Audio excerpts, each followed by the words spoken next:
Hey, what's up, Algebra 2? It's Ryan. Today we're going to be going over solving quadratics by square roots. So, I always say the two most important topics in Algebra 2 that you're going to need for calculus are 1, the unit circle, and 2, exponent rules. And we'll be going over the unit circle later in the year. But when I'm talking about exponent rules, I can relate that to square roots and radicals, right? Because the square root of x is just x to the 1/2 power. So radicals are basically just fractional exponents. So it's important to know how to be fluent with and manipulate radicals and square roots. And that's what we'll be doing today, okay? Great, let's hop into this. So first, what are some properties of square roots? Well, we have two main things, and that's the square root of a times b is going to be equal to the square root of a times the square root of b, okay? And vice versa, the square root of a over b is equal to the square root of a over the square root of b, okay? And we'll be using these two properties throughout this lecture, okay? Now, what are some perfect squares? Because it's important to be fluent with and recognize perfect squares. So, starting from the basic, a square is a number multiplied by itself. So for example, 1 squared is 1 times 1, which is 1. 2 squared is 2 times 2, which is 4. 3 squared is 3 times 3, which is 9, and so on. We can keep this going, blah, blah, blah. And you should have your perfect squares all the way up to, I'd say, if you can have it all the way up to 17, that'd be great. Because if somebody tells you, oh, if you see in a problem 289, and you know, oh, that's 17 squared, that's going to be super helpful, right? And just having, I think the more of these type of problems you'll do, you'll start to see some of those numbers come up more, and so you'll automatically get more comfortable and start to recognize perfect squares more easily. But yeah, it'll help you be a little bit more efficient and quicker if you remember some square roots and perfect squares. Okay, so here we have the square root of 7 over 16. Well, we're going to use the second property. You know what? Let's number these. Okay, this is 1, and this is 2. Okay. So here we have the square root of a over b is equal to the square root of a over the square root of b. So this is going to be equal to the square root of 7 over the square root of 16. Now what's the square root of 16? It's 4. So this is equal to the square root of 7 over 4. And that's our answer. Now here, what we want to do when we simplify a radical, simplify a square root, is we want to look for a perfect square factor of 80, okay? So in this case, I believe we can do, well, you know what? Well, we'll do 16, okay? So when I'm thinking of 80, I'm thinking of some factors. We have 1, we have 2. Is 4 a factor of 80? Yes, it is. So 4 is a perfect square. We can take that out. Let's see if we can go higher. Is 9 a factor of 80? No. Is 16 a factor of 80? Yes, because 16 times 5 is 80. So we're going to write square root of 80 is equal to 16 times 5. And by our first property, that's going to be equal to the square root of 16 times the square root of 5, which is just equal to 4 times the square root of 5, or 4 root 5. Now, say you don't automatically recognize that 16 is a factor of 80. Well, we can take this in steps. We can say the square root of 80, we can say that's equal to 4. Say you recognize 4 as a factor of 80. So we do 4 times 20. And if you separate these out, right, you can just say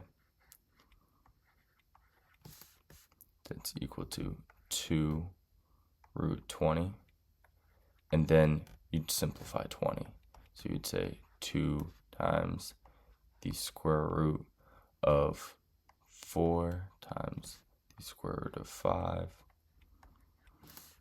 And the square root of 4 is just 2. So 2 times 2 is 4 root 5. And we get to the same answer. Okay? But it's just a little bit more quicker if you can identify that 16 is the greatest perfect square factor of 80. Okay, so now we're going to be rationalizing the denominator. So as mathematicians, we don't like it when there's a radical on the denominator. So we want to avoid that at all costs. And the way we do that is through rationalizing. So for example, in this case, this would be equal to the square root of 5 over the square root of 2. And that's the case because of our second property.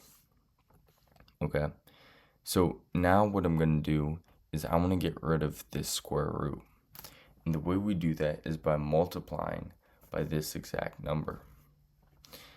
So I'm going to multiply by root 2 over root 2. And to write root 2 over root 2 is just 1 because it's the same number. And because we're multiplying by 1, we're not changing the value of root 5 over root 2. We're not changing its value, we're just changing how we're representing that value. And by multiplying these two square roots on the bottom, we're just going to get rid of that square root, right? So we're just going to get 2. And that's the whole purpose of doing this. Now we don't have a radical on the denominator. We just multiply across. So root 5 times root 2 is just going to be root 10. And this is sort of the reverse. This top part is the reverse of this. We have root 5 times root 2. That's the same as root 5 times 2, which is just 10. Okay? Great. Now sometimes it won't just be a number. We'll have some addition or subtraction in our denominator. And we want to learn how to work with that too. So what we do in this case is we'd use something called the conjugate. Now the conjugate, it's spelled like this, C-O-N, conjugate. The conjugate is just basically going to be this exact same term, but we're going to have a minus sign instead of a plus sign. So we'd be multiplying by 7 minus root 2 over 7 minus root 2. Again, this is basically like multiplying by 1. We're just changing, so we're not changing the value, we're just changing how it's represented. Now, the whole reason why we're multiplying by this same term, but we're using a subtraction sign instead, is, I'm going to sort of go on a tangent, but let's multiply this out, okay?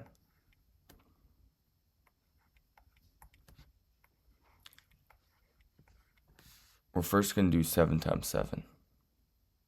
So this is going to give us 49. Okay? Now I'm going to do root 2 times 7. So I'm going to say plus 7 root 2. I'm going to do this root 2 times 7. So we're going to have negative root 2, or negative 7 root 2, sorry. And then we're going to finally have these two. So root 2 times root 2 is just 2. We have that minus sign, so it's minus 2. Okay? And you'll notice that we have plus 7 root 2 minus 7 root 2. And so that gets rid of the radical. Now we just have 49 minus 2, which is just 47, of course. Okay? So by multiplying by this conjugate, by switching that sign in the middle of those two terms, we get rid of this b term, right? If you think about it as a quadratic, it's not a quadratic, but we get rid of this middle term, I guess. And it just gives us two whole number constants, and we can easily simplify that. Okay? So basically what I just do in this situation without actually foiling everything, multiply 7 and 7, multiply root 2 and root 2, and subtract the 2, okay? So our denominator down here is 47, and up here, we want to distribute 3 to each term. So we do 3 times 7, that's 21, minus 3 root 2. Now, right here, we'd look if we can simplify this. In this case, we can. Okay, so let's solve some equations using square roots. So when we're solving for x, that means isolating x, getting x by itself. And the way I always think about solving these sorts of problems, I like to think about what are we doing to x? In what order are we doing that? And I want to do the exact opposite. So I want to unravel that. So in this case, we're first squaring x, then we're multiplying whatever value I get for that by 3, and then whatever value for that, subtracting 7. So I want to do the opposite. So first, I want to do the opposite of subtracting 7. That means adding 7 to both sides. So we get 48 equals 3x squared. Now we're multiplying by 3, so I want to divide by 3. Divide both sides by 3. Now I get x squared equals 16. Now we take the square root. Oh, sorry, that's real bad.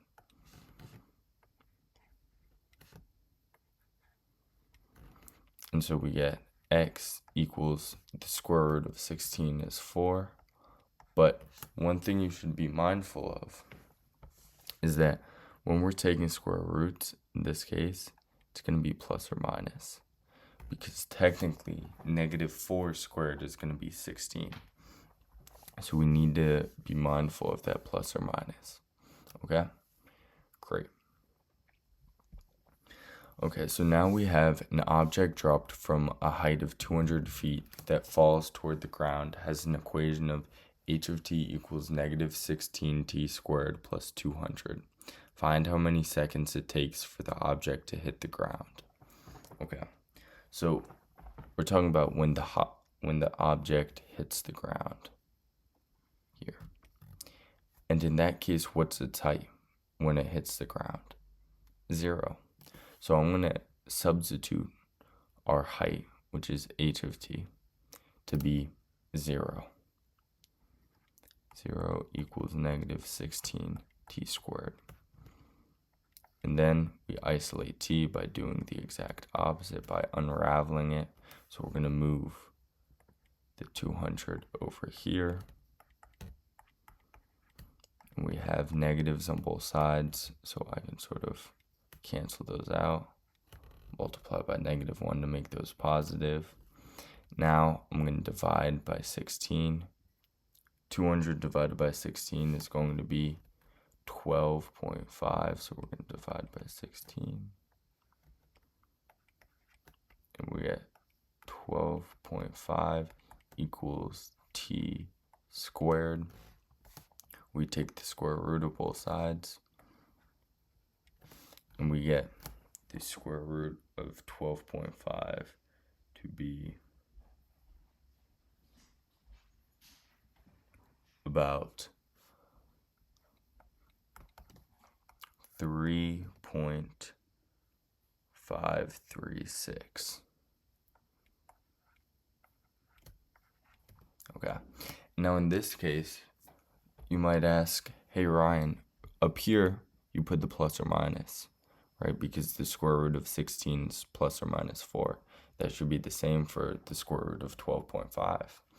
Well, yes, you'd be correct, but this is going to be a word problem, so we need to think about it in the context of the problem. We can't have negative time.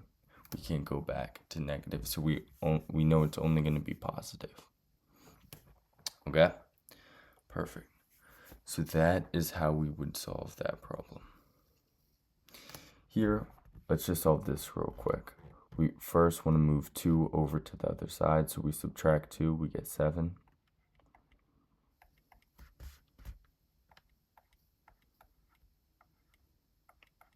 X plus 3 squared. Now we want to multiply both sides by 5, so we get rid of this 1/5. So we're going to say x plus 3 times this, and 5 times 7 is 35. Now, I want to take the square root of both sides, and I'd get x plus 3 equals root 35. And now, right about here, I think, oh, can I simplify root 35? And the way I do that is by going back to our square roots up here, our perfect squares, and seeing are any of those factors. We see that they're not. So I'm just going to do, oh, and forgot the plus or minus root 35. Now we just move over that 3, so we say x equals negative 3 plus or minus root 35. Okay, perfect. Now, let's go to here. So we have 72 first. Let's think about some perfect square factors. We have 1, 4, 9. 9's a factor of 72, but we can go higher. We have 25, and then we have, I skipped 16. 9, 16, 25, and then we have 36. So since 36 is the factor, we'd say 36 times 2. So we're going to say that's equal to root 36 times root 2. That's equal to 6 root 2. Now for some of these, you can see me do it, but it's also important to do it by yourself because you want to be able to work on recognizing those perfect square factors by yourself and not just seeing me do them. Okay, so we'll go to this problem here. Now, one thing I want you to know is we're multiplying all of these. So we're saying, I'm going to write this off to the side. We're saying 2 times root 5 times negative 3 times root 4. And so we can switch the order of this since we're multiplying every single thing, right, by the associative property. So I'm going to switch this to say 2 times negative 3 times root 5 times root 4. That's just going to give me what's 2 times negative 3? Well, that's negative 6. And what's 5 times, or you know what, let's just do root 4 now. I'm switching the order up again. but it's fine, times root 4 is just 2. And in this case, we still have root 5.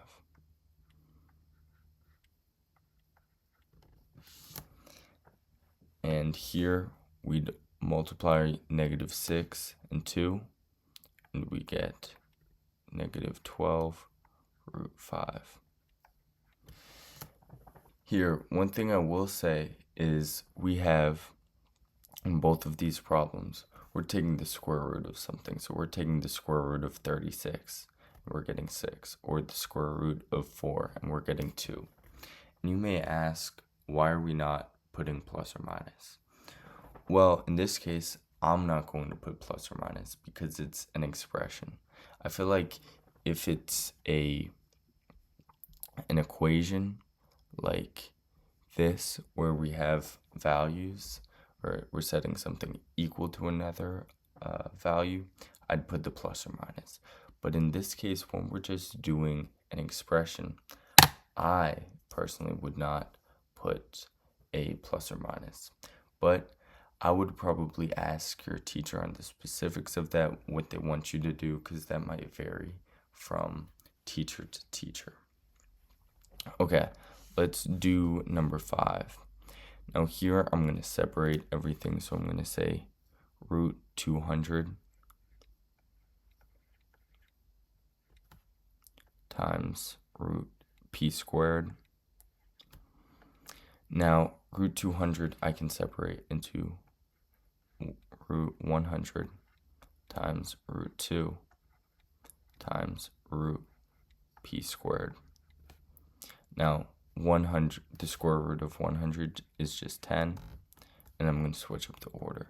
But the square root of p squared, that's just going to be p, and then the square root of 2. We can't simplify. So we're going to get 10p root 2. Perfect. Great. Now let's simplify and rationalize the denominator on these ones. So, let's do this one. Here, one thing I'd do, actually for this problem, I'd bring that 2 out front. So I'd say 2 times, and this is, I'm going to do the reverse of our second property. So we're given root 8 over root 6, I believe. It may be the other way. Yeah, root 8 over root 6. So instead, I'm going to say the square root of 8 over 6. Okay? So I'm going to say 2 times the square root of 8 over 6. And that's, I can simplify that, right? I can simplify this fraction within that square root.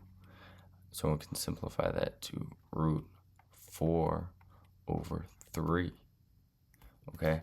And now I can do 2 times the square root of 4 over the square root of 3. The square root of 4 is just 2. So we're going to say 2 times 2 is 4 over root 3. We have a radical in the denominator, so we need to get rid of that by multiplying by root 3 over root 3. We get 4 root 3 over 3. Okay, perfect. Now let's do number 9. So in this case, we want to multiply by the conjugate. And what's the conjugate? Just think about it in your head. Well, that's just this same denominator, but with a minus sign instead of a plus sign. So that's going to be 3 minus 5 root 5. 3 minus 5 root 5. Okay. And so our denominator is just going to be 9. I'm going to multiply 3 by 3. And then what's 5 root 5 times 5 root 5? Well, 5 times 5 is 25. Root 5 times root 5 is 5. 25 times 5, it's going to be 125. And remember, it's going to be a minus sign because we're doing plus times minus. So 9 minus 125.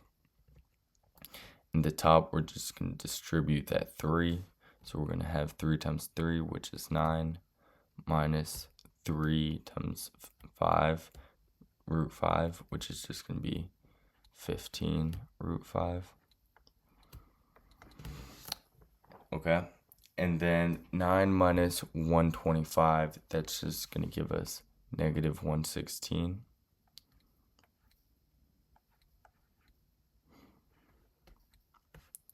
And we still have 9 plus 15 root 5. And here I would check, are there any common factors? Sorry, this is a minus sign. Sort of looks like a plus sign. Yeah, I did write a plus sign. That's my bad. Okay. And then, so here I'd look for, are there any common factors between some of our coefficients on the numerator and the denominator? So for example, we have 3 out here, but is 3 a factor of 116? Let's think. No, it isn't. What are some other factors? There are none, so we can't do anything to simplify. The only thing I would do is I'd move this negative up, and so basically this is going to be equal to negative out in front, 9 minus 15 root 5. And I'm going into the other problem space, but it's all right. Over 116, but I can just distribute that negative to our numerator. So I can say negative 9 plus 15 root 5 over 116. Okay, perfect. Now let's move on to solving each equation by taking square roots. So again, we want to isolate, in this case, k. So we're going to first move over 10. We add 10, we get 100 equals 4k squared. We divide by 4, we get k squared equals 25 root 5, or square root each side. We get k equals, the square root of 25 is 5, but remember that plus or minus. Okay, and some of this stuff, it should be relatively quick. If we can go at an efficient pace and, get really comfortable with solving these sorts of problems, that's going to benefit you not only in this class, but every class in the future. Okay, let's do 14. So in this case, we're going to add 7. So 7 plus negative 39 is going to be negative 32. That's equal to 8a squared. We're going to divide each side by 8. We get a squared equals negative 4. We want to take the square root of both sides. Well, we have not really learned this yet. We'll probably go over this later, but we can't really take the square root of a negative number. So what we're going to do, we use something called I. So the square root of, first let's do this. The square root of a squared is a. So I'm going to say a equals, and I'm going to separate this. So instead of negative 4, the square root of negative 4, I'm going to say the square root of negative 1 times the square root of 4. Okay? Or maybe I can switch those two around in the other order. So the square root of 4 is going to be plus or minus 2, right? Times the square root of negative 1. You'll learn later that the square root of negative 1, it's impossible, it's imaginary. So we just call it I. So I'm going to say 2I. If that doesn't fully make sense to you yet, it's alright. We'll learn a little bit more about that later. Okay, now let's do this here. We first want to add 3 to both sides. That gives us 8 equals 4 times x minus 1 squared. Divide both sides by 4. x minus 1 squared equals 2. We're going to take the square root of both sides. And that's going to give us x minus 1 equals plus or minus root 2. Then we just add 1 to both sides. So we have x equals 1 plus or minus root 2. Perfect. Okay, so hopefully you've become a little bit more comfortable with using both of these properties for multiplying and dividing numbers under square roots, and you've become a little bit more comfortable with recognizing some perfect squares, and as well as rationalizing denominators, whether that's just a simple number like root 2, so we need to multiply by root 2 over root 2, or using the conjugate, which is something important, and it's going to come up a lot. Okay, if you have any questions with what we did in this lecture or want to go over some of these topics more, just ask your teacher, go to Mr. Whitaker. You definitely feel free to use myself as a resource. That's why I'm here. I love doing that. And you can go to Miss Gifford, you can go to the tutoring center and use online as a resource. There's a vast amount of resources online, so use them. Okay, great. Have a good day. See ya.